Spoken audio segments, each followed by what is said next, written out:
കഴിഞ്ഞ ദിവസം എനിക്കൊരു കല്യാണം ഇല്ലായിരുന്നു. അതിൻ്റെ സൈഡ് എഫക്റ്റ് ഞാൻ കാണിച്ചു തരാവേ.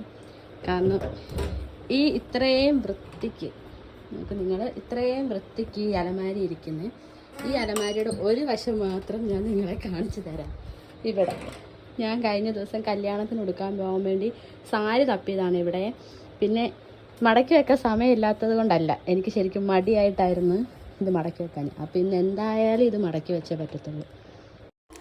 സത്യം പറഞ്ഞ് ഇത് അടുക്കാൻ തുടങ്ങിയപ്പോൾ ഞാൻ ഓർത്ത് ഇതിൻ്റെ ഒന്നും ഒരാവശ്യമില്ലായിരുന്നു, ഇതൊന്നും വലിച്ചളക്കണ്ടായിരുന്നെന്ന്. പിന്നെ ഇത് മടക്കിയല്ലേ പറ്റത്തുള്ളൂ. അങ്ങനെ ഞാൻ അതിനകത്തിരിക്കുന്ന മൊത്തം എടുത്തേ. ഇപ്പം ഇത് ഞാൻ കാലിയാക്കിയിട്ടുണ്ട്, ബാക്കി മൊത്തം താഴെ ഇട്ടിട്ടുണ്ട്.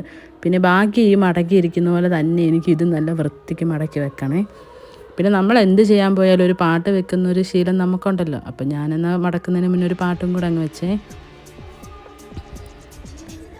അങ്ങനെ ഞാൻ ആ പാട്ടൊക്കെ കേട്ടിരുന്ന് പയ്യെ അവിടെ നിന്ന് അങ്ങോട്ട് മടക്കാൻ തുടങ്ങി. അടിച്ച് പൊളിച്ച് പാട്ട് വെക്കുകയാണെങ്കിൽ കുറച്ച് ഒരു വൈബാകുമല്ലോ മടക്കുന്നതിൻ്റെ സ്പീഡ് ഇച്ചിരി കൂടുമെന്ന് ഓർത്ത് ഞാൻ അങ്ങനെ പാട്ടൊക്കെ വെച്ച് അവിടെ കുത്തിയിരുന്ന് അങ്ങ് മടക്കി. ഇപ്പം ഞാൻ ആ മടക്കി വെച്ച സാരി, നമ്മൾ കല്യാണത്തിന് അമ്മയ്ക്ക് സാരി കൊടുക്കുന്നൊരു ചടങ്ങില്ലേ, അതിനുവേണ്ടി അനുവേട്ടനൊക്കെ കൊണ്ടുവന്ന സാരിയാണത്.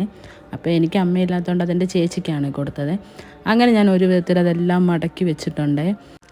ഇതിലിരിക്കുന്ന സാരി മൊത്തം എൻ്റെ അമ്മയുടെയാണ്. എല്ലാം ഞാനും എൻ്റെ ചേച്ചിയും എടുത്ത് സൂക്ഷിച്ച് വെച്ചിരിക്കുന്നത്. ഇത് മാത്രം എൻ്റെ കല്യാണ സാരിയാണ്. അത് ഞാൻ കഴിഞ്ഞ ദിവസത്തെ ആ കല്യാണത്തിന് ഉടുക്കാൻ വേണ്ടി കൊണ്ടുവന്നതാണ്. പക്ഷെ ഞാൻ ആ സാരി ഉടുത്തൊന്നുമില്ല. അങ്ങനെ അലമാരി എല്ലാം മടക്കി സെറ്റാക്കിയിട്ടുണ്ട്. അലമാരിയല്ല, അലമാരിയിലെ തുണി. അങ്ങനെ മടിച്ചിരുന്ന അവസാനം ഞാനത് മൊത്തം മടക്കിയിട്ടുണ്ട്. കുറച്ച് കഴിഞ്ഞാൽ ഞാൻ തന്നെ മടക്കണം. അപ്പോൾ പിന്നെ അങ്ങ് മടക്കിയേക്കാന്ന് ഓർത്ത് മടക്കി വെച്ച്.